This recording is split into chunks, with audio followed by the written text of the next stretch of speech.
All right. Namaste. Digital identity and privacy. Two topics that are very interesting and, of course, increasingly important. I'd like to start by asking the audience if you have parents that you're worried about, concerned about their safety and security. The security of our seniors is important, and I take this to heart with my mother. She wanted to come with me to India for this trip, for many trips, in fact, and for a very long time. This time, she finally made it. It's her first time here, and she's in awe, not just of the advancements in technology, but she sees also how India has surpassed Sweden, where we live, in many of these technologic spaces. She's also in awe and inspired by the amazing people, the food, the culture, and the history that India has to offer. While we're here, she can make her phone calls and pay her bills and do anything she could have done at home. Technology can be amazing. Thanks to the digital access to her bank account, my mother can now enjoy less friction in her life. However, thieves, fraudsters, and charlatans want to be where there is access to money. The problem is, her money is here and on her phone. So how do they get to her without even being physically present? And how do they do this at scale?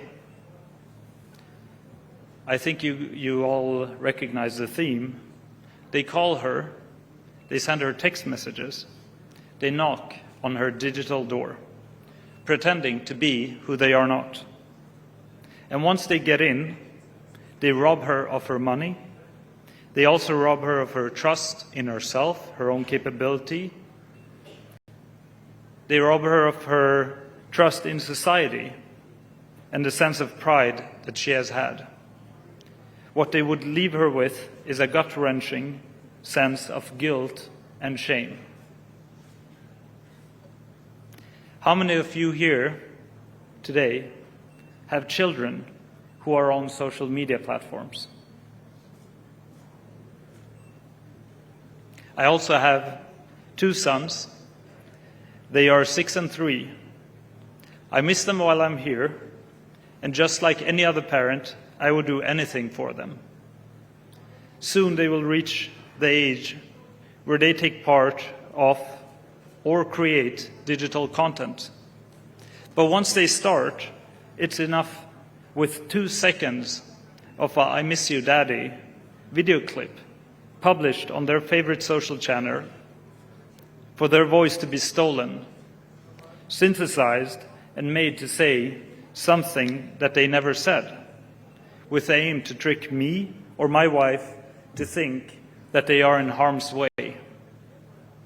For us to surrender everything in the panic of the moment to save them, just to later find out that we had been scammed by an AI. These are the challenges of our time, and make no mistake, if you haven't been hit by it yet, you will at some point. Because where there is access to money, there are also thieves, fraudsters, and charlatans. However, technology is just a tool. The one who swings the hammer can use it to destroy, but also to build. I'm Nami Zarringhlam, and I'm the co-founder of Truecaller. It's my honor to address you all today at this prestigious Global Business Summit, where we can discuss the transformative power of digital identities, privacy, and the ever-shrinking world in which we live. We have been in the business of identifying calls for a decade and a half, but we are now on the verge of something that is in equal parts groundbreaking and terrifying. AI is here to stay, and we had best be prepared for all that it brings, good and bad. Scammers have been around long before the telephone was invented. Historically, they have always been the first adopters of the latest technologies, and that also includes AI. The reason for this is simple. It allows for scalable business operations with little effort, low downsides, and huge potential upsides. And second, as a society, we are often ashamed of admitting how easily we accept fear of loss to overtake our sense of logic and reason. Many know of Truecaller as the app that saves them from spam. What few people may realize is that our services are AI-powered. Since almost 4 years back, we've been investing heavily in AI research and development, which is powering our capabilities from industry-leading instant detection of spam and scam to AI assistants answering calls on your behalf. All of this research and development has been made possible thanks to our community of users. 368 million users contribute by writing comments, editing names, and marking as spam every month. But how can you trust what people are saying in this day and time? Well, trust can only be earned, and that too is how our systems work. The challenge of these systems is to balance security and privacy. We do that by providing you with security against fraud, while ensuring you are in control of your data. The sense of privacy that you have in your home stems from the control you have of it. Nothing is shared to the outside world unless you have explicitly asked for it. That too is how Truecaller works. We enable full control of your own information. Edit your data, download your data, restrict your data, unlist yourself, or even delete everything permanently. You are in control. That is the way we have operated since inception. The sense of security you have at home similarly stems from the control you have. Nothing and no one can enter or leave without your permission, and you control that by peeping the door before inviting anyone in. But there is no such thing as privacy if you do not have security, and there is no such thing as security if there is no trust. That is what Truecaller is, your security layer in communication, making sure that you can trust the people you're letting in, because the neighbors would have already told you about the person. Not one neighbor, 368 million of them.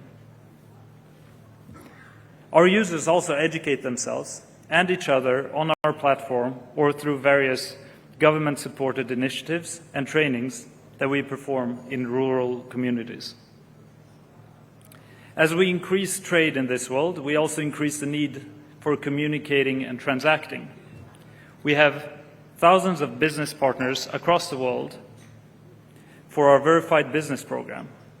This is a service we provide to large businesses where we verify their phone numbers on our platform for the safety and trust of those businesses and their customers. However, every single one of our partners also knows that we have never whitelisted them or shared our users' data, and we never will. It's about setting a clear expectation with our business partners and protecting the level of trust that our users have with us. But we should also recognize and be cognizant of the fact that all of this interconnectivity, even across borders, makes the world smaller. As businesses are no longer confined by national borders, neither are privacy, security, or trust concerns.